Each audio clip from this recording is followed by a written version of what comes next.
CH Muhammad Koya സാഹിബിന്റെ പ്രസംഗ ശൈലിയുടെ ഒരു ആസ്വാദനവും അദ്ദേഹത്തിന്റെ ചില പ്രസംഗങ്ങളും ഉൾക്കൊള്ളിച്ച് ജനാബ് എസ് കമാലുദ്ദീൻ തയ്യാറാക്കിയ ഓഡിയോ കാസറ്റാണ് CH ശബ്ദസ്മരണിക.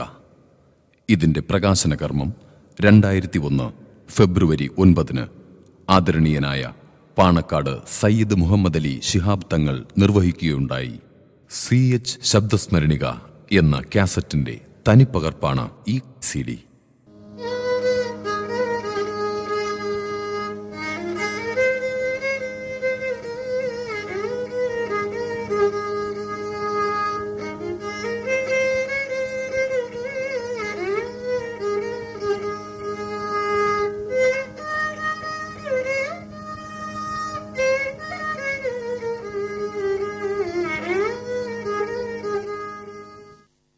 രാഷ്ട്രീയ സാമൂഹ്യ സാംസ്കാരിക മണ്ഡലങ്ങളിൽ പ്രഭാപൂരം ചൊരിഞ്ഞു നിന്ന ഒരു ഉജ്ജ്വല നക്ഷത്രമായിരുന്നു ജനാബ് CH മുഹമ്മദ് കോയ സാഹിബ്. സാമൂഹ്യ സാംസ്കാരിക യോഗങ്ങളിൽ പങ്കെടുത്ത് CH നടത്തിയ ചില പ്രസംഗങ്ങളുടെ ഒരു കാസറ്റാണ് ഇത്. ആരെയും ആകർഷിക്കുന്നതായിരുന്നു CHന്റെ ശബ്ദം. ചിന്തിപ്പിക്കുന്നതും ചിരിപ്പിക്കുന്നതും മാർഗദർശനം കാട്ടുന്നതുമായിരുന്നു അദ്ദേഹത്തിൻ്റെ പ്രസംഗങ്ങൾ. ഒരു കാലഘട്ടത്തിൽ കേരളക്കരയിൽ അങ്ങോളം ഇങ്ങോളം മുഴങ്ങിക്കേട്ട ആ ശബ്ദം വീണ്ടും കേൾക്കാൻ അവസരമുണ്ടാക്കുകയാണ് ഞങ്ങളുടെ ലക്ഷ്യം. CHന്റെ പ്രസംഗങ്ങൾ നേരിട്ട് കേൾക്കാൻ ഭാഗ്യമുണ്ടായ മുതിർന്ന തലമുറയിൽപ്പെട്ടവർക്ക് ഒരു ഓർമ്മ പുതുക്കലും അതിന് അവസരം ലഭിക്കാതെ പോയ ഇളം തലമുറയിൽപ്പെട്ടവർക്ക് CHന്റെ വാഗ്ധോരണിയുടെ ഒരു പരിചയപ്പെടുത്തലും കൂടിയാണ് പുറത്തിറക്കുന്ന ഈ കാസറ്റ്. CHന്റെ പ്രസംഗ ശൈലിയുടെ മേന്മ അപഗ്രഥിച്ച് മനസ്സിലാക്കുവാനുള്ള ഒരു ശ്രമവും ഇവിടെ നടത്തിയിട്ടുണ്ട്. ആദരണീയനായ പാണക്കാട് സയ്യിദ് മുഹമ്മദ് അലി ശിഹാബ് തങ്ങൾ ഈ കാസറ്റ് പൊതുജന സമക്ഷം അവതരിപ്പിക്കുവാൻ സന്മനസ് കാട്ടിയതിന് ഞങ്ങൾ വിനയപൂർവ്വം അദ്ദേഹത്തിന് നന്ദി പറയുന്നു. പാണക്കാട് സയ്യിദ് മുഹമ്മദ് അലി ശിഹാബ് തങ്ങൾ ഈ കാസറ്റ് അവതരിപ്പിച്ചുകൊണ്ട് സംസാരിക്കുന്നു. CHന്റെ ചില പ്രസംഗങ്ങൾ ഉൾപ്പെടുത്തി ഒരു ആസ്വാദനം ഓഡിയോ കാസറ്റിൽ തയ്യാറാക്കിയത് CHന്റെ സ്മരണ പുതുക്കുന്ന ഈ ദിനത്തിൽ അവതരിപ്പിക്കുകയാണ്. വർഷങ്ങൾക്ക് മുമ്പ് CH പങ്കെടുത്ത സാമൂഹ്യ സാംസ്കാരിക യോഗങ്ങളിൽ ചെന്ന് അദ്ദേഹത്തിന്റെ പ്രസംഗങ്ങൾ നേരിട്ട് ഓഡിയോ കാസറ്റിൽ റെക്കോർഡ് ചെയ്യുകയായിരുന്നു ജനാബ് എസ് കമാലുദ്ദീൻ. അതിലൂടെ അദ്ദേഹം വലിയ ഒരു സേവനമാണ് നിർവഹിച്ചിരിക്കുന്നത്. അതിന്റെ ഫലമായി CHന്റെ തനതാ ശബ്ദം ഇന്ന് നമുക്കേവർക്കും കേൾക്കുവാനും ആസ്വദിക്കുവാനും ചിന്തിക്കുവാനും ഒരവസരമുണ്ടായതിൽ അതിയായ സന്തോഷമുണ്ട്. ഈ കാസറ്റ് ഞാൻ ജനസമക്ഷം വിനയപൂർവ്വം സമർപ്പിക്കുന്നു. CHന്റെ പുത്രൻ ഡോക്ടർ MK മുനീർ ഈ സംരംഭത്തിന് ആശംസകൾ അർപ്പിച്ചുകൊണ്ട് ഇങ്ങനെ പറയുന്നു. സാമൂഹ്യ സാംസ്കാരിക യോഗങ്ങളിൽ പങ്കെടുത്ത് മുസ്ലിം ലീഗ് നേതാവും എന്റെ പിതാവുമായ CH ചെയ്തിട്ടുള്ള കുറെ പ്രസംഗങ്ങൾ ഉൾക്കൊള്ളിച്ച് ഒരു കാസറ്റ് പുറത്തിറക്കുന്നുവെന്ന് അറിഞ്ഞതിൽ അതിയായ സന്തോഷമുണ്ട്. അദ്ദേഹത്തിന്റെ ശബ്ദം അത് വീണ്ടും കേൾക്കാൻ അവസരം തരപ്പെടുത്തിയവർക്ക് നന്ദി പറയുന്നു. വർഷങ്ങൾക്ക് മുമ്പ് അദ്ദേഹത്തിന്റെ പ്രസംഗങ്ങൾ യോഗ സ്ഥലങ്ങളിൽ ചെന്ന് റെക്കോർഡ് ചെയ്ത് നഷ്ടപ്പെടാതെ സൂക്ഷിച്ച് യുവതലമുറയ്ക്ക് ആ ശബ്ദം കേൾക്കുവാൻ വീണ്ടും അവസരമുണ്ടാക്കിയിരിക്കുകയാണ് ജനാബ് എസ് കമാലുദ്ദീൻ സാഹിബ്. എന്റെ പിതാവിന്റെ കാര്യത്തിൽ അവിടെ ഇവിടെയായി ഇതുപോലെ നടന്നിട്ടുള്ള നല്ല കാര്യങ്ങൾ എല്ലാം സമാഹരിച്ച് ഒരു കേന്ദ്രത്തിന്റെ കീഴിൽ കൊണ്ടുവരുന്നത് നന്നായിരിക്കും. ഈ സംരംഭത്തിന് എല്ലാ ആശംസകളും നേരുന്നു. ഇനി ജനാബ് എസ് കമാലുദ്ദീന്റെ നന്ദി പ്രകടനം. എന്നെ ആകർഷിച്ച അപൂർവം ചില വ്യക്തികളിൽ ഒരാളാണ് CH. അദ്ദേഹത്തിന്റെ സിദ്ധികൾ എനിക്കെന്നും അത്ഭുതങ്ങളായിരുന്നു. വർഷങ്ങൾക്ക് മുമ്പ് CHന്റെ പ്രസംഗം കേൾക്കാൻ കഴിയുന്നിടത്തെല്ലാം ഞാൻ കൃത്യമായി എത്തുമായിരുന്നു. ഒരിക്കൽ എനിക്ക് തോന്നി അദ്ദേഹത്തിന്റെ പ്രസംഗങ്ങൾ രേഖപ്പെടുത്തി വെക്കുന്നത് പല കാരണങ്ങൾ കൊണ്ടും നന്നായിരിക്കുമെന്ന്. അങ്ങനെ CHന്റെ കുറെ പ്രസംഗങ്ങൾ റെക്കോർഡ് ചെയ്യാൻ ഇടയായി. ഇപ്പോൾ CHന്റെ പ്രസക്തി വർദ്ധിച്ചു വരുന്നതായി കാണുന്നു. ഈ സന്ദർഭത്തിൽ അദ്ദേഹത്തിൻ്റെ ചില പ്രസംഗങ്ങൾ CH ശബ്ദസ്മരണീയ എന്ന ഈ കാസറ്റിലൂടെ പുറത്തിറക്കുകയാണ്. ഈ കാസറ്റ് ജനസമക്ഷം അവതരിപ്പിച്ച ആദരണീയനായ പാണക്കാട് സെയ്ദ് മുഹമ്മദ് അലി ശിഹാബ് തങ്ങൾ, ഈ സംരംഭത്തിന് ആശംസകൾ നേർന്ന ഡോക്ടർ MK മുനീർ എന്നിവർക്കും കൂടാതെ ഇക്കാര്യത്തിൽ എന്നോട് സഹകരിച്ച എല്ലാവർക്കും ഈ അവസരം ഞാൻ കൃതജ്ഞത പറയുന്നു. 1983 സെപ്റ്റംബർ 28 CH അന്തരിച്ചു. ഒക്ടോബർ 1 തിരുവനന്തപുരത്ത് ഗാന്ധി പാർക്കിൽ സംഘടിപ്പിച്ച അനുശോചന യോഗത്തിൽ അന്ന് മുഖ്യമന്ത്രിയായിരുന്ന ശ്രീ K. കരുണാകരൻ ഉപമുഖ്യമന്ത്രിയായിരുന്ന CHനെ അനുസ്മരിച്ച് നടത്തിയ ഹൃദയസ്പൃക്കായ പ്രസംഗത്തിലെ ഒരു ഭാഗമാണ് അടുത്തത്. ഏറ്റവും ദുഃഖകരമായ ഒരു ചടങ്ങിൽ സാക്ഷ്യം വഹിക്കാനാണ് നമ്മൾ നിൽക്കുന്നത്. നമ്മുടെ എല്ലാം പ്രിയങ്കരനും കേരളത്തിലെ ജനങ്ങളുടെ മൊത്തം ആരാധ്യനുമായ സമുന്നതനായ ശ്രീ CH സാഹേബ്, നമ്മുടെ ഉപമുഖ്യമന്ത്രി, എന്നെ സംബന്ധിച്ചിടത്തോളം ഏറ്റവും ആത്മസുഹൃത്തും, ഇത്ര പെട്ടെന്ന് നമ്മെ വിട്ടുപിരിയുമെന്ന് നാം ആരും കരുതിയിരുന്നില്ല.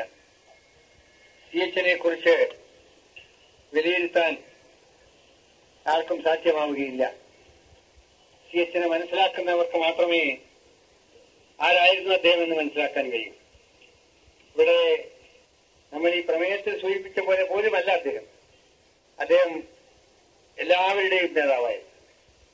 അദ്ദേഹം ജനിച്ച സമുദായത്തിന് വേണ്ടി, അവരുടെ അവസരങ്ങൾക്ക് വേണ്ടി ധീരധീരം പോരാടിയ പ്രമുഖനായ CH സാഹേബ് തന്റെ സമുദായത്തിന്റെ താല്പര്യത്തെക്കാൾ ഉപരിയായി രാജ്യ താല്പര്യം എന്ന യഥാർത്ഥ ദേശസ്നേഹിയായിരുന്നു. സമുദായത്തെക്കുറിച്ച് ആവശ്യങ്ങളും അവകാശങ്ങളും ഉന്നയിക്കുന്നത് വർഗീയമാണെന്ന് വിശേഷിപ്പിക്കുന്ന ആരേക്കാൾ CH നിസ്വാർത്ഥനായ മനുഷ്യസ്നേഹിയായിരുന്നു.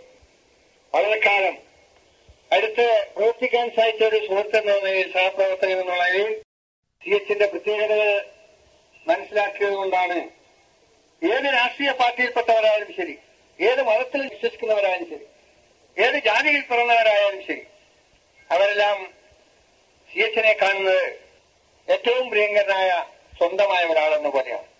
CHനെ വിലയിരുത്താൻ ഞാൻ സൂചിപ്പിച്ച പോലെ പ്രയാസമാണ്. മുസ്ലിം സമുദായത്തിന്റെ അവകാശങ്ങൾക്ക് വേണ്ടി പൊരുതുന്ന അദ്ദേഹം മുസ്ലിം സമുദായത്തിന്റെ താല്പര്യം ഇന്ത്യയുടെ താല്പര്യമാണ്, കേരളത്തിന്റെ താല്പര്യമാണെന്ന് മനസ്സിലാക്കിക്കൊണ്ട് പലപ്പോഴും വിട്ടുവീഴ്ച ചെയ്യാനും സാമുദായിക മതപരമായ സൗഹാർദ്ദങ്ങൾ നിലനിർത്താൻ വേണ്ടി സ്വന്തം അനുയായികളോട് ത്യാഗം സഹിക്കാനും ധീരമായി പ്രഖ്യാപിക്കാൻ കരുത്തുറ്റൊരു നേതാവായി. കേരളത്തിൽ നിന്നാൽ ഇന്ത്യയിൽ തന്നെ വിശേഷിപ്പിച്ചാൽ ആ നിലയിൽ അപൂർവം ചില ആളുകളിൽ ഏറ്റവും പ്രമുഖനായിരുന്നു CH.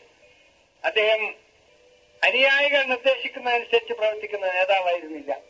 ഒരുപക്ഷെ ഇന്ന് കേരളത്തിൽ അദ്ദേഹത്തിനോട് കടപിടിക്കാവുന്ന ഒരു നേതാവ് താൻ യുക്തിപൂർവം ചിന്തിച്ച് തീരുമാനമെടുത്തു കഴിഞ്ഞാൽ ആ തീരുമാനം തന്റെ അനുയായികളെ കൊണ്ട് അക്ഷരം പ്രതി അംഗീകരിപ്പിക്കാൻ കഴിയുന്ന ഒരു നേതാവ് ഉണ്ടായിരുന്നെങ്കിൽ അത് CH മാത്രമാണെന്ന് പറയാൻ ഞാൻ ആഗ്രഹിക്കുക.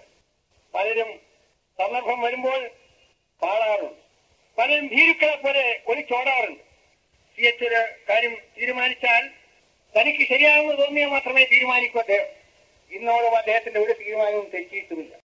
അതുകൊണ്ട് താൻ ചെയ്യുന്ന ശരിയായ തീരുമാനം മറ്റുള്ളവരെ കൊണ്ട് അംഗീകരിപ്പിക്കാൻ അദ്ദേഹത്തിന് സാധിച്ചത് അദ്ദേഹത്തിന്റെ ഏത് പ്രശ്നത്തോടുമുള്ള നിസ്വാർത്ഥമായ സമീപനമാണ്, രാജ്യസ്നേഹപരമായ സമീപനമാണ്, മനുഷ്യത്വപരമായ സമീപനമാണ്. പല പ്രശ്നങ്ങളും ഉണ്ടാകുമ്പോൾ, വളരെയധികം കുഴപ്പങ്ങൾ ഉണ്ടാകുമെന്ന് കരുതുന്ന അവസരങ്ങളിൽ പോലും അദ്ദേഹമായി ആലോചിച്ചു കഴിഞ്ഞാൽ ഉടനെ പരിഹാരമായി. CH ഒരു കാര്യം നമുക്ക് അങ്ങനെ ചെയ്യാമെന്ന് പറഞ്ഞാൽ ചെയ്യുന്നതിന് പിന്നെ ആ ഒരു മിനിറ്റ് ആലോചിച്ചിരിക്കേണ്ട കാര്യമില്ല, ചെയ്യാൻ തീരുമാനിച്ചാൽ ചെയ്തതെന്ന് നടക്കും. എനിക്ക് CHനുള്ള ഏറ്റവും വലിയ ബഹുമാനത്തിന്റെ അടിസ്ഥാനം ഒന്നതായി.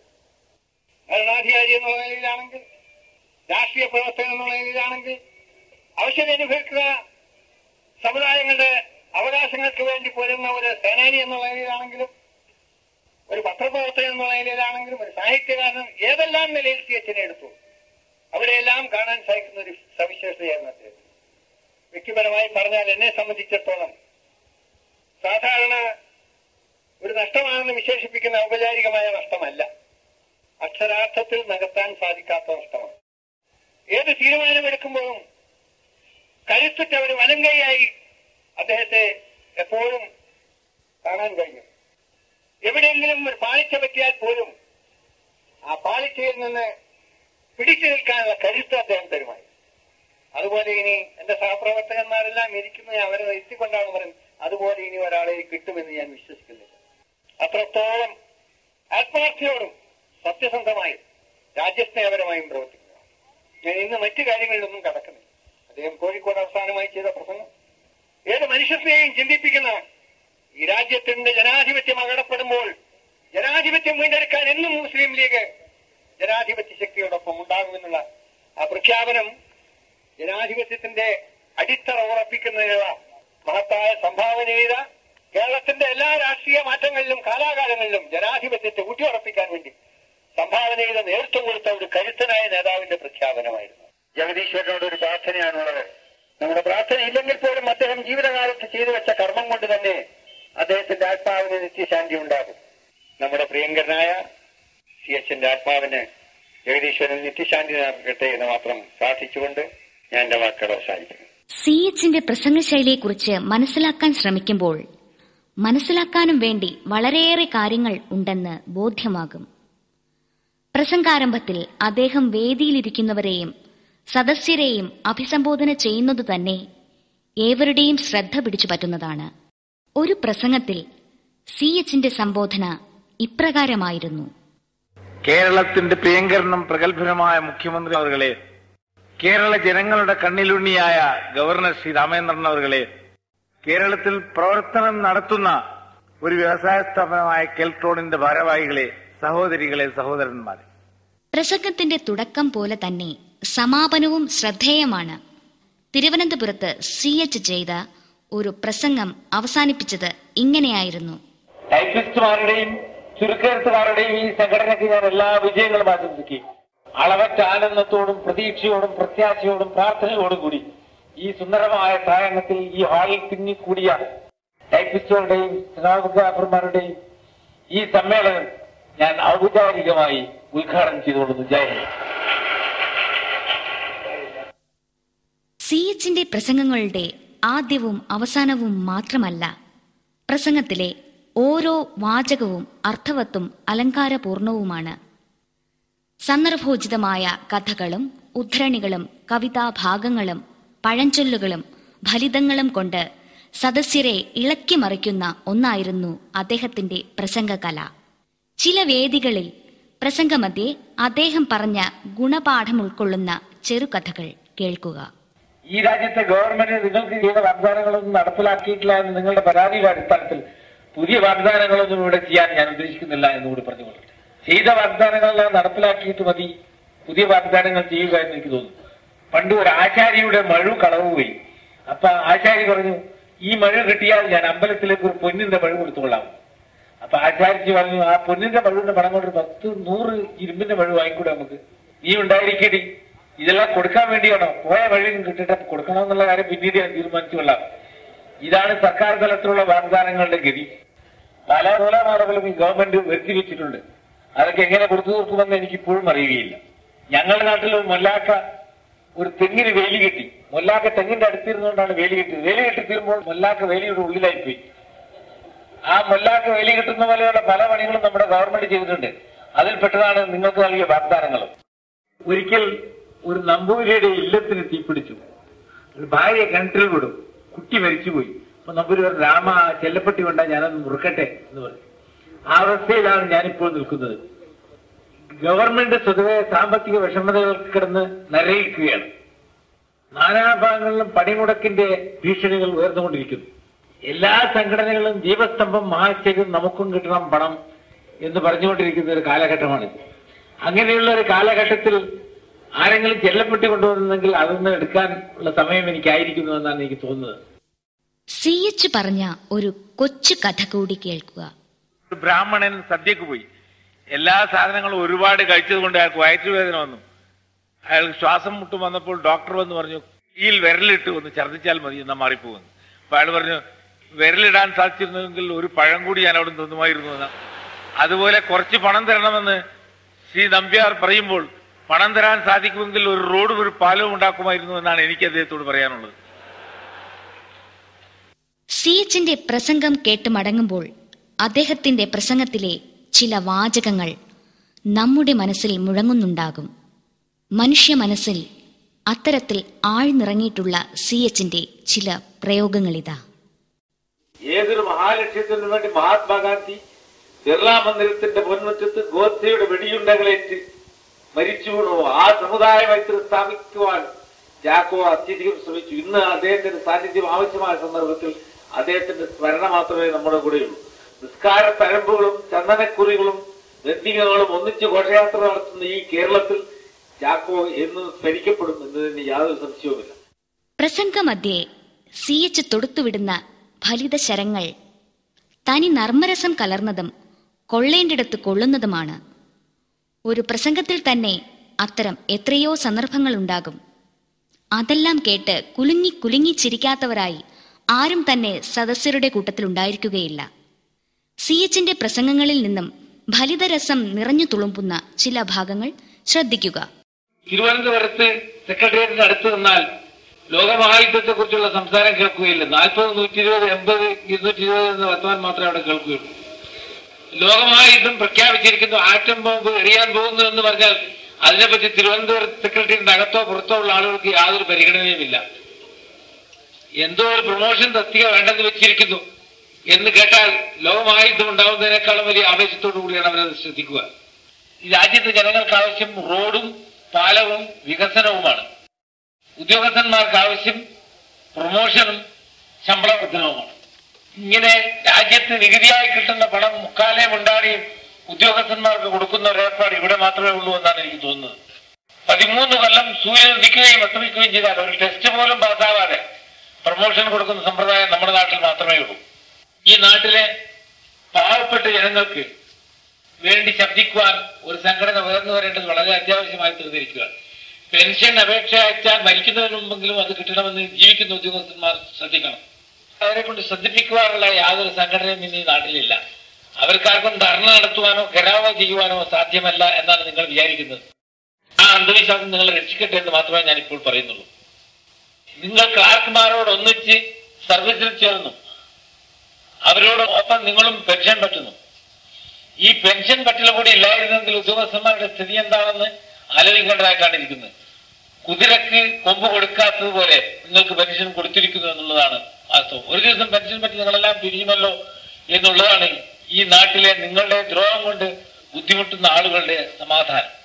നിങ്ങളെല്ലാം പബ്ലിക് സർവൻസ് എന്നാണ് പഴയ കാലത്ത് വിളിച്ചിരുന്നത്.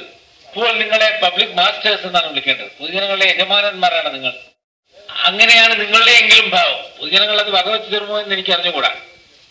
ഏറെ കുത്തിയാൽ ചേരയും കടിക്കും എന്നുള്ളതാണ് പൊതുജനങ്ങളുടെ സ്ഥിതി. ആ ചേരകളെ നിങ്ങൾ അധികം കുത്തരുത് എന്നാണ് ഈ സുന്ദരമായ സായാഹ്നത്തിൽ നിങ്ങൾക്ക് വല്ല ഉപദേശവും ആവശ്യമുണ്ടെങ്കിൽ എനിക്ക് നൽകാനുള്ള ഉപദേശം. പ്രസംഗമധ്യേ നർമ്മരസത്തിന്റെ മാലപ്പടക്കം പൊട്ടിക്കുവാനുള്ള CHന്റെ കഴിവ് അപാരമാണ്. കേൾക്കുക. നിങ്ങൾ ഈ യൂണിയൻ അവസാനിപ്പിക്കരുത്. 8 കാലി മുട്ടയിട്ടാണ് ചത്തുപോകുമെന്ന് പറഞ്ഞ പോലെ നിങ്ങൾക്ക് എന്തെങ്കിലും ആനുകൂല്യം കിട്ടിയാൽ ആ യൂണിയൻ ചത്തുപോകും എന്നുള്ള ഒരു സ്ഥിതിയിലേക്ക് നിങ്ങൾ എത്തിക്കരുത്. ഇങ്ങനെ ഒരു യൂണിയൻ വളരെ അത്യാവശ്യമായതുകൊണ്ടാണ് നിങ്ങൾ സ്ഥാപിച്ചത്. നിങ്ങളതിനെ അവിഹിതമായി ഗർഭം ധരിച്ച സ്ത്രീകൾ അവരുടെ കുഞ്ഞുങ്ങളെ ജനിച്ചു കൊല്ലുന്നത് പോലെ ജനിച്ചു കൊല്ലരുത് എന്ന് നിങ്ങളോട് ഞാൻ വിനയപൂർവ്വം അപേക്ഷിക്കുന്നു. ഈ യൂണിയൻ നീണാൾ ജീവിക്കട്ടെ. പ്രസംഗത്തിനിടയിൽ CHന്റെ നാവിൻ തുമ്പിൽ ഒഴുകിയെത്തുന്ന പഴഞ്ചൊല്ലുകളും കവിതാ ശകലങ്ങളും അദ്ദേഹത്തിന്റെ പ്രസംഗത്തിന് കൂടുതൽ അർത്ഥവ്യാപ്തി നൽകുന്നു. CHന്റെ അത്തരം ഒരു പ്രസംഗഭാഗം ശ്രദ്ധിക്കുക. കെൽട്രോണിന്റെ മാർഗത്തിലുള്ള തടസ്സങ്ങളെല്ലാം നീക്കിക്കൊടുക്കുന്ന കാര്യത്തിൽ ഗവൺമെന്റ് പൂർണ്ണമായും വിജയിച്ചു എന്ന് ഞാൻ അവകാശപ്പെടുകയില്ല. സത്യം പറയണമെന്ന് നിർബന്ധമുള്ളത് കൊണ്ടാണ് ഞാൻ അങ്ങനെ അവകാശപ്പെടാത്തത്. കെൽട്രോണിന്റെ മാർഗത്തിൽ ഒരുപാട് തടസ്സങ്ങൾ ഉണ്ടായിരുന്നു. ആ തടസ്സങ്ങളെല്ലാം മാറ്റിയെടുക്കുന്നതിൽ കെൽട്രോൺ ഭാരവാഹികൾക്ക് വമ്പിച്ച വിജയമാണ് ഉണ്ടായിട്ടുള്ളത്. നോക്കടാ നമ്മുടെ മാർഗേ കിടക്കുന്ന മർക്കടാ നീയങ്ങു മാറിക്കിടാ ഷടാ എന്ന് എല്ലാ തടസ്സങ്ങളോടും പറഞ്ഞുകൊണ്ട് ആ തടസ്സങ്ങൾ ഓരോന്നോരോന്നായി മാറ്റിയെടുക്കുകയാണ് കൂന്താലിയെ കൂന്താലി എന്ന് വിളിക്കുന്ന ശ്രീ നമ്പ്യാർ ചെയ്തത്. മറ്റൊരു പ്രസംഗഭാഗം. കേശവദേവ് പറഞ്ഞതുപോലെ കൊല്ലരുത് എന്നാണ് കട്ടാരിയുമായി വന്ന വർഗീയവാദികളോട് കാമരാജ് പറഞ്ഞിട്ടുള്ളത്. അദ്ദേഹം അതിന് നേതൃത്വം നൽകി എന്നുള്ളത് വാസ്തവമാണ്. അദ്ദേഹം എന്റെ കൂടെ കുറെ കാലം കേന്ദ്ര പാർലമെന്റ് ഉണ്ടായിരുന്നു. എന്റെ സീറ്റിന്റെ അടുത്തായിരുന്നു അദ്ദേഹത്തിന്റെ സീറ്റ്. കാമരാജ് പദ്ധതിയുടെയും മറ്റു കാലഘട്ടമായിരുന്നു അത്. കാമരാജ് പദ്ധതി വന്ന് വേനൽക്കാലത്ത് പഴുത്ത മാങ്ങ കൊഴിയുന്നത് പോലെ എത്രയോ വലിയ നേതാക്കന്മാർ കൊഴിഞ്ഞു വീണപ്പോൾ, മഹാഭാരതത്തിൽ പലരും മരിച്ചു വീണപ്പോൾ ഗാന്ധാരി ദേവി പറഞ്ഞതുപോലെ വീണിതല്ലോ കിടക്കുന്നു ധരണിയിൽ ശോണിതവും അണിഞ്ഞയ്യോ ശിവശിവ എന്ന് പറഞ്ഞ അവസ്ഥ ഡൽഹിയിലുണ്ടായ കാമറാജ് പ്ലാൻ കൊണ്ടാണ്. എത്രയോ കാലം അട്ടകളെ പോലെ പറ്റിക്കിടുന്ന നേതാക്കന്മാരെ ലേശം ചുണ്ണാമ്പുതിട്ട് കാമറാജ് നാടാർ താഴെയിടുകയും അവർ കോൺഗ്രസിന് വേണ്ടി പ്രവർത്തിക്കുവാൻ നിർബന്ധിതരായി തീരുകയും ചെയ്ത സന്ദർഭം ഞാനിപ്പോഴും നോക്കുന്നു. ഇടിവെട്ടിയിടും വണ്ണം വിൽമുറിഞ്ഞ് ഒറ്റ കേട്ടു നടുങ്ങി രാജാക്കന്മാർ വിരേണികളെ പോലെ എന്ന് ശ്രീരാമൻ വെല്ലുകൊലച്ചതിനെ പറ്റി പറഞ്ഞിട്ടുണ്ട്. അതുപോലെ ഓരോ വലിയ വലിയ നേതാക്കന്മാർ ഇടിവെട്ടിയിടും വണ്ണം ഡൽഹിയിൽ പതിഞ്ഞു വീണപ്പോൾ അവരുടെ മുഖത്തുണ്ടായ വികാരങ്ങൾ ഞാൻ നേരിട്ട് കണ്ടതാണ്. ഒരു മനുഷ്യന് ചിന്തിക്കുവാനും രസിക്കുവാനും അറിയുവാനുമുള്ള വളരെയധികം കാര്യങ്ങൾ CHന്റെ പ്രസംഗത്തിലുണ്ടാകും. ഗുണപാഠം ഉൾക്കൊള്ളുന്ന കഥകളും ഉദ്ധരണികളും പഴഞ്ചൊല്ലുകളും അദ്ദേഹത്തിന്റെ പ്രസംഗത്തിന് മാറ്റുകൂട്ടുന്നു. വഴിയാത്രക്കാരെ പോലും യോഗസ്ഥലത്തേക്ക് ആകർഷിക്കുന്ന മാസ്മര ശക്തിയുള്ളതായിരുന്നു CHന്റെ ശബ്ദം. എതിരാളികൾ പോലും ചിരിച്ചും കൈയടിച്ചും മതിമറന്ന് അദ്ദേഹത്തിന്റെ വാഗ്ധോരണിയിൽ ലയിച്ചിരുന്നു പോകും. CHന്റെ സദസ്സ് എന്നും സജീവവും ജനനിബിഡവുമായിരുന്നു. മുസ്ലിം ലീഗിന്റെ അനിഷേധ്യ നേതാവ്, കേരള നിയമസഭാ സ്പീക്കർ, മുഖ്യമന്ത്രി, പാർലമെന്റ് മെമ്പർ എന്നീ നിലകളിലേക്ക് ഉയർന്ന ജനാബ് CH മുഹമ്മദ് കോയ സാഹിബ് പ്രശസ്തനായ ഒരു പത്രാധിപരും ഗ്രന്ഥകർത്താവും കൂടിയായിരുന്നു. കോഴിക്കോട് ജില്ലയിലെ അത്തോളി എന്ന ഗ്രാമത്തിൽ ഒരു സാധാരണ കുടുംബത്തിൽ CH 1927 ജനിച്ചു. MSFന്റെ സ്ഥാപകാംഗങ്ങളിൽ പ്രമുഖനായിരുന്നു CH. അന്ന് അദ്ദേഹം ഹൈസ്കൂൾ വിദ്യാർത്ഥിയായിരുന്നു. പിന്നീട് കോഴിക്കോട് സാമൂതിരി കോളേജിൽ ഇന്റർമീഡിയറ്റിന് ചേർന്നു. 1949 22-ാം വയസ്സിൽ CH ചന്ദ്രിക പത്രത്തിന്റെ പത്രാധിപരായി. പിന്നീട് ചന്ദ്രിക പത്രത്തിന്റെയും വാരികയുടെയും മുഖ്യ പത്രാധിപരായി പ്രവർത്തിച്ചു. CH ഒരു സഞ്ചാരപ്രിയൻ കൂടിയായിരുന്നു. മിക്ക ലോകരാഷ്ട്രങ്ങളും അദ്ദേഹം സന്ദർശിക്കുകയുണ്ടായി. സോവിയറ്റ് യൂണിയനിൽ, ശ്രീലങ്കയിൽ 5 ദിവസം, ലണ്ടൻ കെയ്റോ, ലിബിയൻ ജമാഹിരിയായിൽ, ഗൾഫ് രാജ്യങ്ങളിൽ ലോകം ചുറ്റിക്കണ്ടു, എന്റെ ഹജ്ജ് യാത്ര, നിയമസഭാ ചട്ടങ്ങൾ എന്നീ ഗ്രന്ഥങ്ങൾ അദ്ദേഹത്തിന്റെ കൃതികളിൽ ചിലതു മാത്രമാണ്.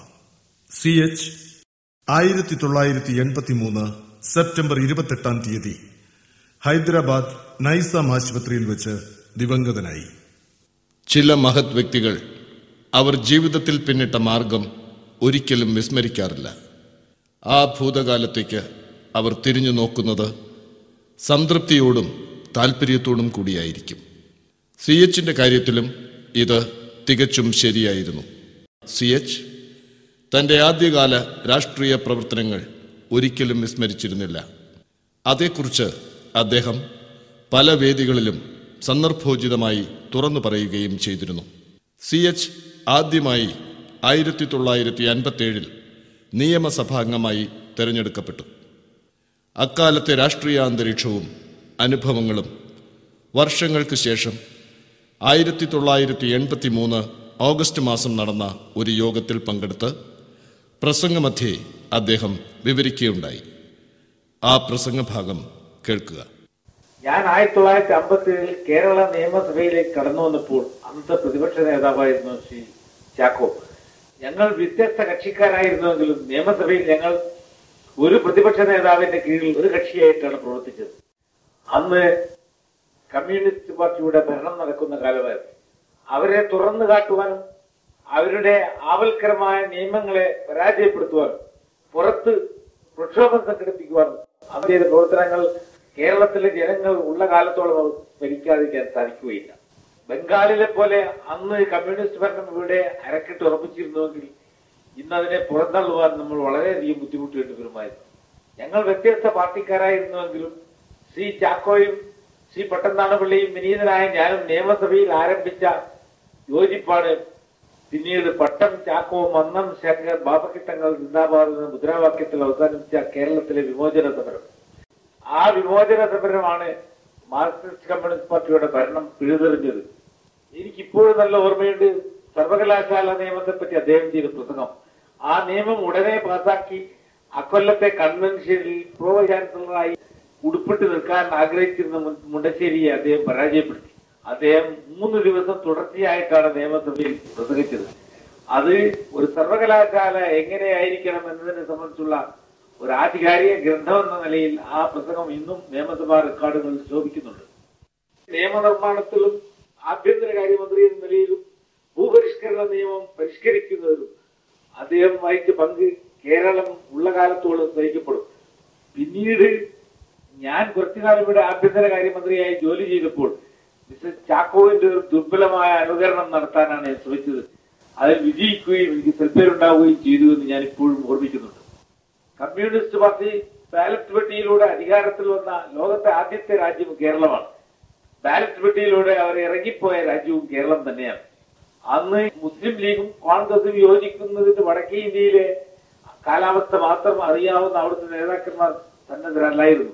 കേരളത്തിന്റെ പ്രത്യേകതയും ഇവിടെ ഉണ്ടാകാവുന്ന ഗുണങ്ങളും അവരെ ബോധ്യപ്പെടുത്തുന്നതിലാണ് വിജയിച്ചത്. അതുകൊണ്ടാണ് വിമോചന സമരം വിജയകരമായി നടത്തുവാനും പിന്നീട് നടന്ന തെരഞ്ഞെടുപ്പിൽ മാർക്സിസ്റ്റ് കമ്മ്യൂണിസ്റ്റ് പാർട്ടിയെ തറപറ്റിക്കുവാനും നമുക്ക് സാധിച്ചത്. ഭൂപരിഷ്കരണ നിയമം പരിഷ്കരിക്കുന്നതിലും അദ്ദേഹം വഹിച്ച പങ്ക് കേരളം ഉള്ള കാലത്തോളം സഹിക്കപ്പെടും. ഭൂപരിഷ്കരണ നിയമം പ്രസവിച്ചിട്ട് ഉടനെ ഓടിക്കളയുകയാണ് കമ്മ്യൂണിസ്റ്റ് പാർട്ടിക്കാർ ചെയ്തത്. കാട്ടുപോത്ത് എന്ന് പറഞ്ഞൊരു ജീവിയുണ്ട്, അത് നക്കിയാൽ അന്ന് കുട്ടി ചത്തുപോകും. അതുകൊണ്ട് പ്രസവിച്ച ഉടനെ കാട്ടുപോത്ത് ഓടിക്കളയുകയാണ് ചെയ്യുക എന്ന് പറഞ്ഞു കേട്ടിട്ടുണ്ട്. അതുപോലെ ഭൂപരിഷ്കരണ ബില്ല് പ്രസവിച്ചിട്ടപാട് അവർ ഓടിക്കളഞ്ഞു. ഇന്ന് ഇന്ത്യക്ക് മുഴുവൻ മാതൃകയായ കാർഷിക പരിഷ്കരണങ്ങൾ ഈ കേരളത്തിലുണ്ടെങ്കിൽ അതിന്റെ ക്രെഡിറ്റ് മുഴുവൻ മിസ്റ്റർ പി ടി ചാക്കോവിനാണെന്ന് പറയുന്നതിൽ അതിൽ ചെറിയ പങ്ക് വഹിച്ച എനിക്ക് യാതൊരു വൈമനസ്യവുമില്ല എന്ന് ഞാൻ നിങ്ങളോട് പറയാൻ ആഗ്രഹിക്കുന്നു. CH-ന്റെ മരണത്തിന് 4 ദിവസം മുമ്പ് അദ്ദേഹം തിരുവനന്തപുരത്ത് VJT ഹാളിൽ ചെയ്ത കാമരാജ് അനുസ്മരണ പ്രസംഗമാണ് അടുത്തത്. 1983 സെപ്റ്റംബർ 24 വൈകുന്നേരമായിരുന്നു ഈ അനുസ്മരണ സമ്മേളനം. അന്നത്തെ കേരള ഗവർണർ ശ്രീ പി രാമചന്ദ്രൻ അവർകളായിരുന്നു സമ്മേളനത്തിന്റെ ഉദ്ഘാടകൻ.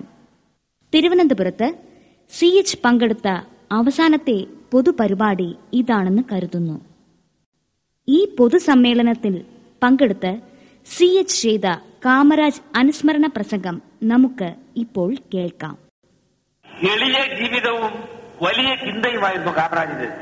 ഏഴൈത്തോഴർ എന്നാണ് ഞങ്ങളെല്ലാം അദ്ദേഹത്തെ വിളിച്ചിരുന്നത്.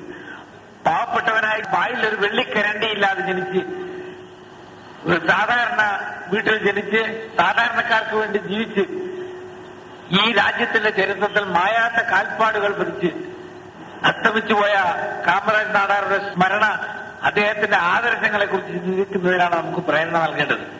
കാമരാജിന്റെ അവദാനങ്ങളെ ദിവസങ്ങളോളം പ്രകീർത്തിച്ച് പ്രസംഗിക്കുവാൻ കഴിയും. പക്ഷെ അദ്ദേഹത്തിന്റെ ഏതെങ്കിലും ഒരു പദ്ധതി നടപ്പിലാക്കാൻ നമുക്ക് സാധിക്കുമോ എന്നുള്ളതാണ് പ്രശ്നം. അദ്ദേഹം ഒരു മാതൃകാ ഭരണാധികാരിയായിരുന്നു. ഫയലുകളിലും ചുവന്ന നാടകളിലും അദ്ദേഹത്തിന് വിശ്വാസമുണ്ടായിരുന്നില്ല. കാര്യം ചെയ്തു തീർക്കണം എന്നുള്ളതാണ് അദ്ദേഹത്തിന് ആവശ്യം. അദ്ദേഹം ഉദ്യോഗസ്ഥന്മാരോടുകൂടി ഗ്രാമങ്ങളിൽ പോയി ഇവിടെ വെള്ളം വേണം എന്ന് അദ്ദേഹം പറയും.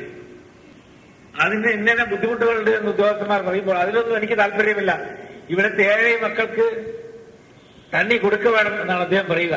മറ്റു കാര്യങ്ങളിലും അദ്ദേഹത്തിന് യാതൊരു ശ്രദ്ധയുമില്ല. അത് നമ്മുടെ നാട്ടിലെ ഭരണാധികാരികൾക്ക് ഒരു മാതൃകയാണ്.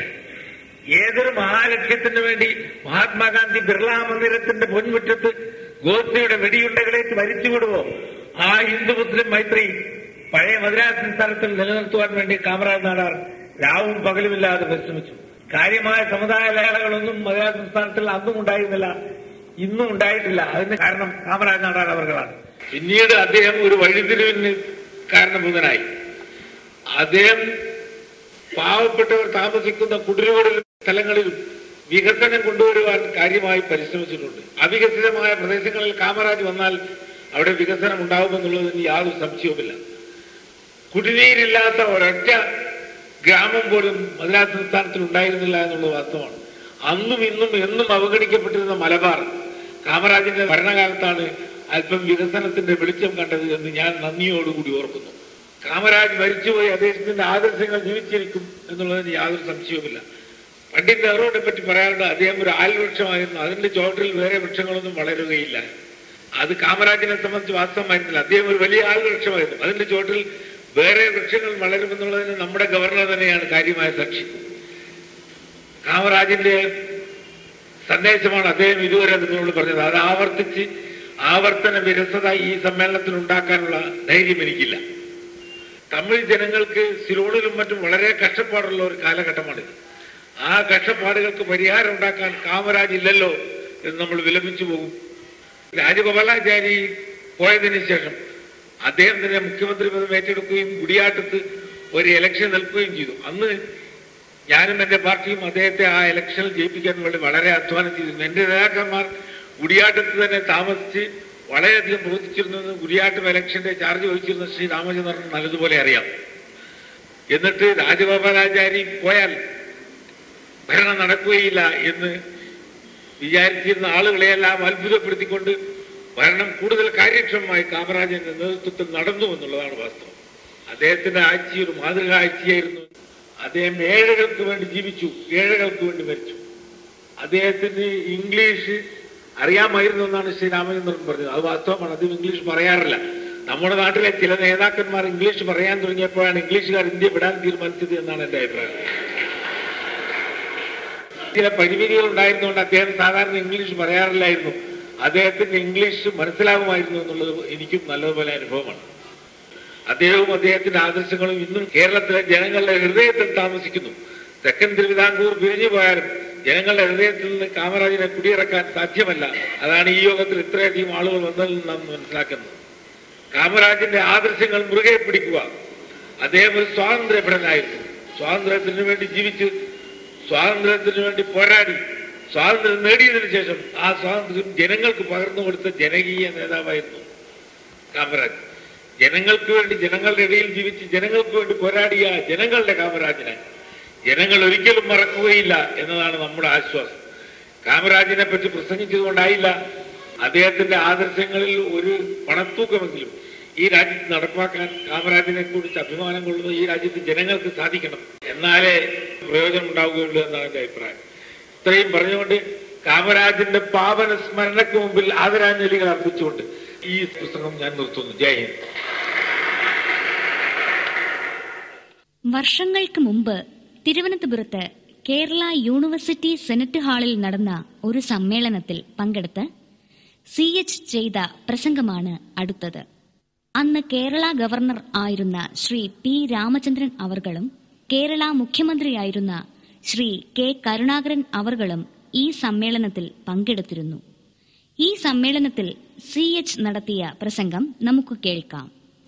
കോട്ടയത്തെ പ്രസ് ക്ലബിന്റെ ആഭിമുഖ്യത്തിൽ ഒരു സിമ്പോസിയത്തിൽ പങ്കെടുത്ത് ഇവിടെ വരാൻ അല്പം താമസിച്ചതിൽ ഉണ്ടായ അസൗകര്യത്തിന് നിങ്ങളോട് ഞാൻ ആദ്യമായി ക്ഷമാപണം ചെയ്തുകൊള്ളുന്നു. സാധാരണ ഒരു ചടങ്ങിന് വരാൻ സമ്മതിച്ചാൽ താമസിച്ചു പോകുന്ന പതിവ് എനിക്കില്ല. ഇന്ന് എന്റെ കഴിവിന് അതീതമായ കാരണങ്ങൾ കൊണ്ട് അങ്ങനെ സംഭവിച്ചു. അതിൽ ഞാൻ വളരെയധികം ഖേദം പ്രകടിപ്പിച്ചുകൊള്ളട്ടെ. നമ്മുടെ നാട്ടിൽ ഒരുപാട് വ്യവസായ സ്ഥാപനങ്ങൾ ഉണ്ടാവുകയും ഇല്ലാതാവുകയും ചെയ്യുന്നുണ്ട്.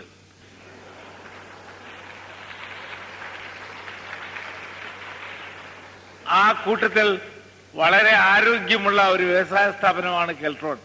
അതിന് ആരെല്ലാമാണോ ഉത്തരവാദികൾ അവരെയെല്ലാം ഞാൻ അഭിനന്ദിക്കുന്നു. കെൽട്രോണിന്റെ മാർഗത്തിലുള്ള തടസ്സങ്ങളെല്ലാം നീക്കിക്കൊടുക്കുന്ന കാര്യത്തിൽ ഗവൺമെന്റ് പൂർണ്ണമായും വിജയിച്ചു എന്ന് ഞാൻ അവകാശപ്പെടുകയില്ല. സത്യം പറയണമെന്ന് നിർബന്ധമുള്ളത് കൊണ്ടാണ് ഞാൻ അങ്ങനെ അവകാശപ്പെടാത്തത്. കെൽട്രോണിന്റെ മാർഗത്തിൽ ഒരുപാട് തടസ്സങ്ങൾ ഉണ്ടായിരുന്നു. ആ തടസ്സങ്ങളെല്ലാം മാറ്റിയെടുക്കുന്നതിൽ കെൽട്രോൺ ഭാരവാഹികൾക്ക് വമ്പിച്ച വിജയമാണ് ഉണ്ടായിട്ടുള്ളത്. നമ്മുടെ നാട്ടിൽ ഈയിടെയുണ്ടായ വരൾച്ചയുടെ ഫലമായുണ്ടായ കറണ്ട് കട്ടും സാമ്പത്തികമായി ഈ മാതിരി സ്ഥാപനങ്ങളെ സഹായിക്കുന്നതിൽ ഗവൺമെന്റിനുണ്ടായ വിഷമതയും അതിജീവിച്ച് ഈ സ്ഥാപനം ഈ നിലയിലെത്തിയതിൽ എനിക്കുള്ള സന്തോഷം ഞാൻ ആദ്യമായി അറിയിച്ചുകൊള്ളട്ടെ. അതിനാരെല്ലാമാണ് ഉത്തരവാദികൾ അവരെല്ലാം ഞാൻ അഭിനന്ദിക്കുകയും അവർക്കെല്ലാം ഓരോ സലാം പാസാക്കുകയും ചെയ്യുന്നു. ഇന്ത്യയും പാകിസ്ഥാനും ഭാഗിച്ചപ്പോൾ പഞ്ചാബിൽ നിന്ന് ഒരുപാട് അഭയാർത്ഥികൾ ഇന്ത്യയിൽ വരികയുണ്ടായി. ബംഗാളിൽ നിന്നും വന്നു. പഞ്ചാബിൽ നിന്ന് വന്ന അഭയാർത്ഥികളെല്ലാം ഓരോ വീടും ഓരോ വ്യവസായശാലയായി മാറ്റി അവരാരിൽ നിന്ന് പിച്ചതണ്ടി അടക്കുന്നില്ല എന്നുള്ളത് നമുക്ക് ഡൽഹിയിലോ മറ്റോ പോയിട്ടുള്ളവർ കാണാവുന്നതാണ്. ബംഗാളിലുള്ളവർ മറിച്ചാണ് എന്ന കാര്യത്തിൽ കൽക്കട്ടയിൽ തെരുവീഥികൾ കൈകാട്ടി ഇറക്കുന്നവരുടെ എണ്ണം കണ്ടാൽ അറിയാം. അവർ ജോലി ചെയ്യുന്നതിൽ വിശ്വസിക്കുന്നില്ല. അക്കാര്യത്തിൽ കേരളത്തോട് ഏറ്റവും അടുത്തത് അവരാണ് എന്ന് ഞാൻ മനസ്സിലാക്കുന്നു.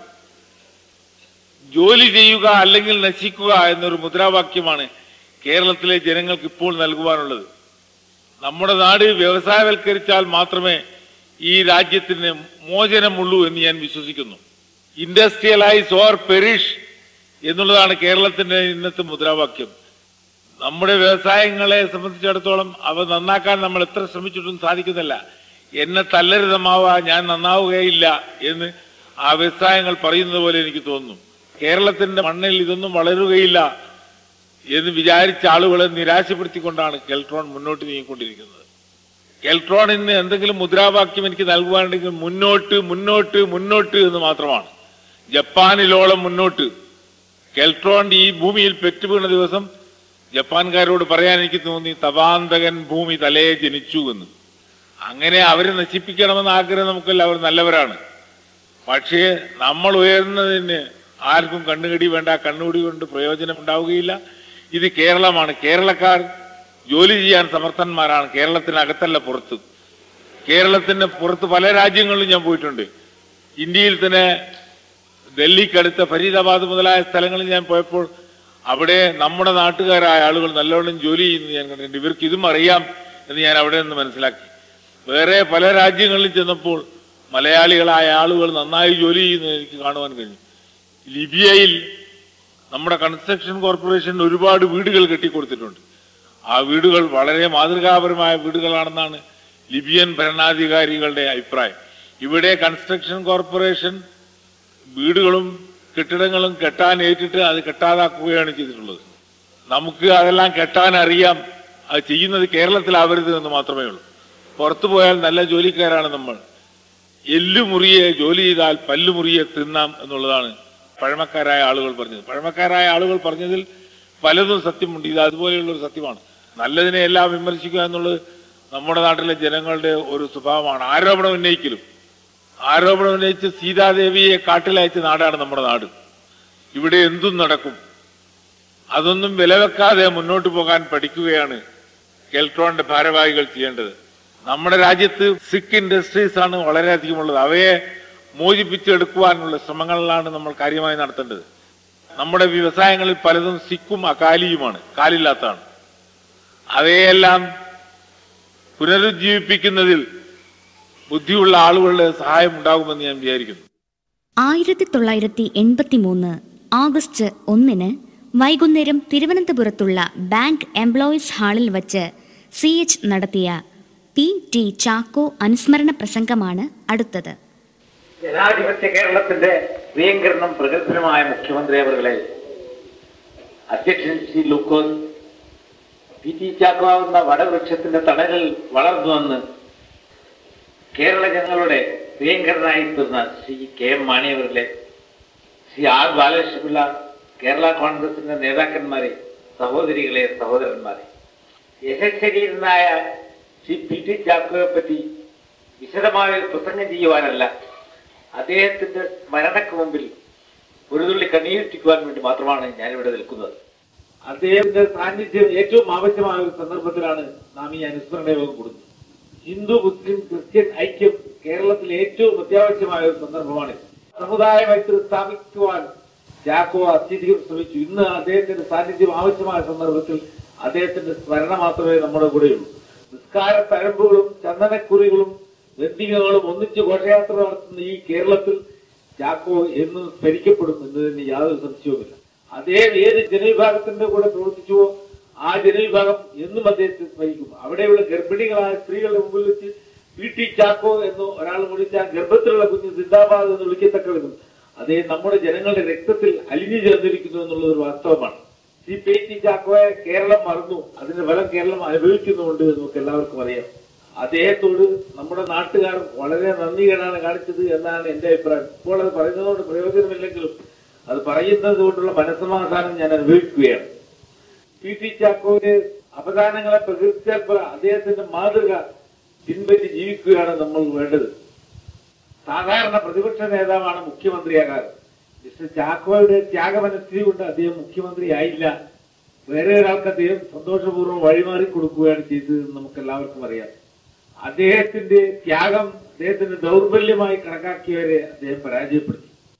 ഒരു ഭരണാധികാരി എന്ന നിലയിൽ അദ്ദേഹം കേരളത്തിന്റെ ചരിത്രത്തിൽ മായാത്ത കാൽപ്പാടുകൾ പതിപ്പിച്ചു. ഈ ചാക്കോവിന്റെ അസാന്നിധ്യം പലപ്പോഴും നമ്മൾ നെടുവീർപ്പോടുകൂടി ആലോചിക്കാറുണ്ട്.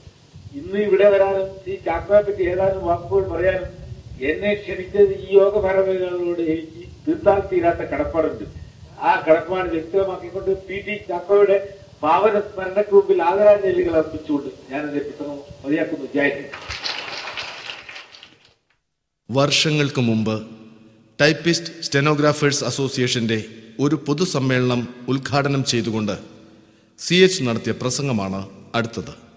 ബഹുമാനപ്പെട്ട അധ്യക്ഷ അവர்களെ, എന്റെ പൂർവ്വകാല സുഹൃത്തുക്കളായ ശ്രീ പി.ടി. ഭാസ്കര പണിക്കർ, ശ്രീ ഗോവിന്ദപിള്ള, സഹോദരികളെ, സഹോദരന്മാരെ, ടൈപ്പിസ്റ്റുകളുടെയും ചുരുക്കെഴുത്തുകാരുടെയും ഈ സമ്മേളനം ഉദ്ഘാടനം ചെയ്യാൻ എനിക്കുള്ള അവകാശം എന്താണ് എന്ന് ഞാൻ ആലോചിച്ചിട്ടില്ല. അത് ആലോചിക്കേണ്ടത് ഞാനല്ലല്ലോ. ഇപ്പോൾ ഇവിടെ വന്നിരിക്കുമ്പോൾ സർക്കാരിന്റെ പേരിൽ നിങ്ങൾക്ക് എന്തെങ്കിലും വാഗ്ദാനം നൽകി നിങ്ങളുടെ കൈയടിയും വാങ്ങി തിരിച്ചു പോകുന്ന എന്റെ പതിവല്ലാത്തതുകൊണ്ട് അതിന് ഞാൻ മുതിരുന്നില്ല എന്ന് ഞാൻ ആദ്യമേ പറഞ്ഞുകൊള്ളട്ടെ. നിങ്ങളുടെ കയ്യിൽ കിട്ടുന്ന ഓരോ കടലാസും ഒരു പാവപ്പെട്ട കുടുംബത്തിന്റെ ജീവിതവുമായി ബന്ധപ്പെട്ടതാണ് എന്ന് ആ കടലാസ് ടൈപ്പ് ചെയ്യുമ്പോഴോ അതിനെ നോട്ട് ചെയ്യുമ്പോഴോ നിങ്ങളാരും ആലോചിക്കാറില്ല. അതിന്റെ ഉടമസ്ഥന്മാർക്ക് സംഘടിത ശക്തിയില്ല എന്നുള്ളതാണ് നിങ്ങളുടെ സമാധാനം. അവരെ സംഘടിപ്പിക്കാൻ ആര് വിചാരിച്ചാലും സാധിക്കുകയില്ല എന്ന് നിങ്ങൾ വിചാരിക്കുന്നു.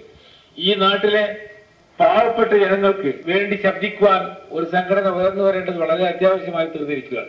പെൻഷൻ അപേക്ഷ അയച്ചാൽ മരിക്കുന്നതിന് മുമ്പെങ്കിലും അത് കിട്ടണമെന്ന് ജീവിക്കുന്ന ഉദ്യോഗസ്ഥന്മാർ ശ്രദ്ധിക്കണം. അവരെ കൊണ്ട് ശ്രദ്ധിപ്പിക്കുവാനുള്ള യാതൊരു സംഘടനയും ഇന്ന് ഈ നാട്ടിലില്ല.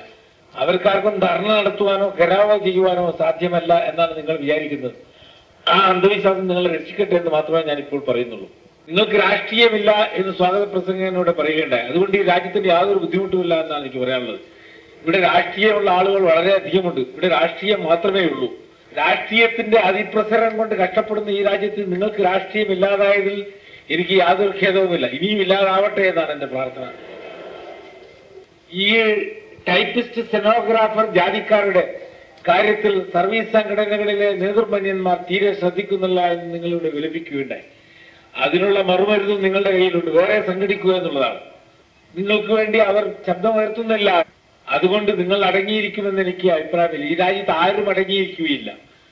തോട്ടി തൊഴിലാളികളും തൂപ്പു തൊഴിലാളികളും അടങ്ങിയിരിക്കാത്ത ഈ നാട്ടിൽ ടൈപ്പ് ചെയ്യുന്ന ആളുകൾ അടങ്ങിയിരിക്കുമെന്ന് വിചാരിക്കുന്നതാണ് അന്ധവിശ്വാസം. നിങ്ങൾക്ക് വേണ്ടി ഗവൺമെന്റ് തന്ന പല വാഗ്ദാനങ്ങളും ഇന്നും കടലാസിൽ മാത്രമാണെന്നും അതൊന്നും നിറവേറ്റിയിട്ടില്ല എന്നും പറയുന്നു. ഏറ്റവും ചെലവ് കുറഞ്ഞ ഏർപ്പാടാണ് വാഗ്ദാനം നൽകൽ. പണ്ട് കാലത്ത് നൽകിയ പല വാഗ്ദാനങ്ങളും നടപ്പിലാക്കി ഞങ്ങൾ ഏതാണ്ട് പാപ്പരത്വത്തിന്റെ ഭരണവാഴ്ചയിൽ എത്തിയിരിക്കുകയാണ്. ഇത് പാവപ്പെട്ടവർ അധികമുള്ള ഒരു രാജ്യമാണ്. ഈ രാജ്യത്ത് ഈ പാവപ്പെട്ട ജനങ്ങൾക്ക് എന്തെങ്കിലും ചെയ്തു കൊടുക്കുകയാണ് ഇവിടെ സർക്കാരുകളുടെ കാര്യമായ ചുമതല. ആ ജനങ്ങളിൽ നിങ്ങളും പെടുന്നു എന്നുള്ളത് ഒരു വാസ്തവം മാത്രമാണ്. പക്ഷെ നിങ്ങൾ മാത്രമല്ല പെടുക. പേ കമ്മീഷൻ ഉണ്ടാക്കി ശമ്പളം വർദ്ധിപ്പിച്ചാൽ ഉടനെ എല്ലാവരും കൂടി സാധനങ്ങൾ വർദ്ധിച്ചു കിട്ടുന്ന ശമ്പളം അതിൽ ലയിച്ചു പോകും. അതിനു പകരം ഉദ്യോഗസ്ഥന്മാർക്ക് വീടും മറ്റു സൗകര്യങ്ങളും ഉണ്ടാക്കി കൊടുക്കുകയാണ് ഗവൺമെന്റ് വേണ്ടത് എന്നാണ് എന്റെ അഭിപ്രായം. താമസ സൗകര്യമില്ലാത്ത എത്രയോ ആളുകൾ ഒരു ക്വാർട്ടേഴ്സ് അലോട്ട് ചെയ്യാൻ എന്നെ വന്ന് കാണാറുണ്ട്. അവരോടെല്ലാം വളരെ ക്രൂരമായി അവർ കുടുംബസമേതം താമസിക്കുന്നതിൽ എനിക്ക് വ്യക്തിപരമായ വിദ്വേഷമുള്ളതുകൊണ്ടൊന്നുമല്ല. ക്വാർട്ടേഴ്സ് കൊടുക്കാതെ ഞാൻ അവർ മടക്കിയേക്കാറുണ്ട്. അത് ചെയ്യാനുള്ള ഒരു കാരണം വേണ്ടത്ര ക്വാർട്ടേഴ്സിലെ അപേക്ഷകന്മാർ കൂടുതലാണ് എന്നുള്ളതുകൊണ്ടാണ്. എല്ലാ അപേക്ഷകന്മാർക്കും ക്വാർട്ടേഴ്സ് കൊടുക്കാൻ ക്വാർട്ടേഴ്സ് ഉണ്ടാക്കാൻ ഗവൺമെന്റ് സാധ്യമല്ലാത്തൊരവസ്ഥ ഉയർന്നിരിക്കുന്നു. ഉദ്യോഗസ്ഥന്മാർ തെരുവിൽ കൊണ്ടുവരികയാണ്. അവർക്കെല്ലാം എല്ലാ സൗകര്യങ്ങളും ചെയ്തു കൊടുക്കാൻ നമ്മുടെ ഖജാനയ്ക്ക് കഴിയുകയില്ല. അത് നിങ്ങൾക്കെല്ലാം അറിയാം. കേരളത്തിലൊട്ടാകെ എന്ത് വരുമാനമുണ്ടെന്നും അതിൽ എന്തുമാത്രം ഉദ്യോഗസ്ഥന്മാർ കൊടുക്കാൻ കഴിയുമെന്ന് ഇത് വർദ്ധിപ്പിച്ചാൽ കേരളം എവിടെ എത്തുമെന്ന് മനസ്സിലാക്കാൻ മാത്രം കണക്ക് ശാസ്ത്രം നിങ്ങൾക്കറിയാം എന്നാണ് എന്റെ വിശ്വാസം. കേരളത്തിലെ ജാതികൾ കണ്ട് സ്വാമി വിവേകാനന്ദൻ കേരളം ഒരു ഭ്രാന്താലയമാണ് എന്ന് പറയുകയുണ്ടായി. ഇപ്പോൾ ജാതികളെല്ലാം യൂണിയനുകളാണ്. ടൈപ്പിസ്റ്റ്, സ്റ്റെനോഗ്രാഫേഴ്സിന്, ക്ലാർക്കുമാർക്ക്, നോൺ ഗസറ്റഡിന്, ഗസറ്റഡിന്, ലാസ്റ്റ് ഗ്രേഡിന് എല്ലാം പ്രത്യേകമായ യൂണിയനുകളുണ്ട്. പഴയ കാലത്തെ ജാതി വ്യവസ്ഥ ഇപ്പോഴും നടന്നുകൊണ്ടിരിക്കുകയാണ്. നമ്മളെല്ലാവരും മുൻവാതിലൂടെ പുറത്താക്കി വാതിലടച്ച ജാതി വ്യവസ്ഥ പിൻവാതിലൂടെ അകത്ത് കടന്നിരിക്കുന്നു എന്നുള്ളത് ഒരു ദുഃഖസത്യമാണ്. അത് അനുവദിക്കുവാൻ പാടില്ല എന്നാണ് എന്റെ അഭിപ്രായം. അങ്ങനെയാണെങ്കിൽ ഗസറ്റഡ് ഓഫീസർമാർക്ക് ഒരു പൂണൂൽ കൊടുക്കുന്നത് നല്ലതാണ് എന്ന് എനിക്ക് അഭിപ്രായമുണ്ട്. മുമ്പ് രാഷ്ട്രീയ കൊലപാതകങ്ങൾ വളരെ വിരളമായിരുന്നു. എന്നാൽ ഇന്നത്തെ അവസ്ഥ എന്ത്? രാഷ്ട്രീയ കൊലപാതകങ്ങൾ ഇന്ന് നിത്യവും നടക്കുന്നില്ലേ? ഒരേ സമയം ഒരിടത്ത് ഒന്നിലധികം പേർ കൊല ചെയ്യപ്പെടുന്നില്ലേ? CH രാഷ്ട്രീയ കൊലപാതകങ്ങൾക്കെതിരെ പ്രതികരിച്ചു, മുന്നറിയിപ്പ് നൽകി. രാഷ്ട്രീയ കൊലപാതകം സംസ്കാരഹീനമായ പ്രവൃത്തിയാണെന്ന് അദ്ദേഹം ആവർത്തിച്ചു പറഞ്ഞു. അക്രമ രാഷ്ട്രീയത്തിനെതിരെ CH എവിടെയും ശക്തമായി വാദിച്ചു. നാട്ടിലെ അക്രമ രാഷ്ട്രീയത്തിലും രാഷ്ട്രീയ കൊലപാതകങ്ങളിലും അദ്ദേഹം വേദനിച്ചു. ഒരിക്കൽ ഒരു പ്രസംഗമധ്യേ വികാര തീവ്രതയോടെ, വേദനയോടെ CH ഇങ്ങനെ പറഞ്ഞു: നമ്മുടെ നാട്ടിൽ ഇപ്പോൾ രാഷ്ട്രീയ കക്ഷികൾക്കും യൂണിയനുകൾക്കും ഉള്ള സംസ്കാരം ശവസംസ്കാരമാണ്. ആളുകളെ കൊന്നിട്ട് അവരെ സംസ്കരിക്കുന്നതിന് മൗനജാഥ നടത്തുന്നതാണ് നമ്മുടെ യൂണിയനുകളുടെ എല്ലാം സംസ്കാരം. വിദ്യാർത്ഥി യൂണിയൻ തൊട്ട് രാഷ്ട്രീയ യൂണിയൻ വരെയുള്ള ആളുകളുടെ സംസ്കാരം ശവസംസ്കാരമാണെന്നാണ് എന്റെ അഭിപ്രായം. അതിൽ നിന്നെല്ലാത്തിനും മാറി നിൽക്കണമെന്നാണ് എനിക്ക് പറയാനുള്ളത്. യൂണിയനുകൾ തമ്മിൽ തലവല്ലിക്കുന്നത് എന്തിനാണെന്ന് എനിക്ക് മനസ്സിലായിട്ടില്ല. എന്തിനാണ് അന്യോന്യം കൊല്ലുന്നത്, അന്യോന്യം തകർക്കുന്നത്? ഇത് എന്ത് സോഷ്യലിസമാണ്? അത് അവസാനിപ്പിക്കണം. അത് അവസാനിച്ചു പോകാഞ്ഞാൽ കേരളത്തിന് വലിയ ദുഷ്പേരാണെന്നാണ് എന്റെ അഭിപ്രായം. അങ്ങിങ്ങു മുളപൊട്ടിയ അക്രമ രാഷ്ട്രീയ പ്രവണത ക്രമേണ വളർന്നു പന്തലിച്ച് കേരളക്കരയിലെ സൗഹാർദ്ദ ജീവിതത്തെ തകർക്കുമെന്ന് CHന് ഉത്കണ്ഠയുണ്ടായിരുന്നു. അതുകൊണ്ടാണ് ആ ദുഷ്പ്രവണതയ്ക്കെതിരെ അദ്ദേഹം ശക്തമായി പ്രതികരിച്ചത്. അദ്ദേഹത്തിൻ്റെ സമകാലികരായ നേതാക്കന്മാർ അക്രമ രാഷ്ട്രീയത്തെ അന്ന് നിസ്സാരമായും ഒറ്റപ്പെട്ട സംഭവങ്ങളായും കരുതിയപ്പോഴും CH അതിനെ ഗൗരവമായാണ് കണ്ടത്. CHന്റെ നിഗമനം തികച്ചും ശരിയാണെന്നല്ലേ ഇന്നത്തെ അനുഭവങ്ങൾ വ്യക്തമാക്കുന്നത്? ഭാവിയിൽ ജനങ്ങൾക്ക് ദ്രോഹമായി മാറാവുന്ന പല നടപടികളെയും അവയുടെ ഭവിഷ്യത്തുക്കൾ മുൻകൂട്ടി കണ്ട് അദ്ദേഹം എതിർത്തിരുന്നു. വർഷങ്ങളും ദശാബ്ദങ്ങളും കഴിഞ്ഞാലും അദ്ദേഹം നമ്മോടൊപ്പം എന്നുമുണ്ടെന്നുള്ള തോന്നലിന് കാരണവും CHന്റെ ഈ മികവാർന്ന വ്യക്തിപ്രഭാവം തന്നെ.